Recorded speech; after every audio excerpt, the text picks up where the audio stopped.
ব্যবসায়ীদেরকে এখন সিদ্ধান্ত নিতে হবে কোন দলকে তারা ভোট দিবে। তারা কি চাঁদাবাজকে ভোট দিবে, যারা সকাল সন্ধ্যা প্রতিদিন চাঁদার জন্য আসে তাদের কাছে, তাদেরকে ভোট দিবে ব্যবসায়ীরা?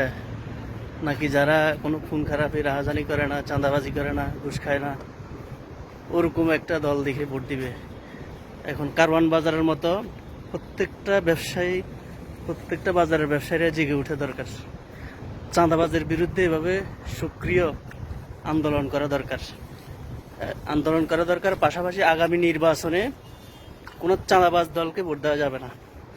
ব্যবসায়ীরা যদি চাঁদা ছাড়া নির্বিঘ্নে ব্যবসা করতে চায়, সেক্ষেত্রে যারা চাঁদাবাজি করে না, যেসব দল চাঁদাবাজি করে না, রাহাজানি করে না, পাথর নিক্ষেপ করে মানুষ মারে না, এরকম দল দেখে ভোট দিতে হবে। ব্যবসায়ীদের এখন সিদ্ধান্ত নেওয়ার সময়। কোনো চাঁদাবাজ দলকে ব্যবসায়ীরা ভোট দিবে না আশা করে।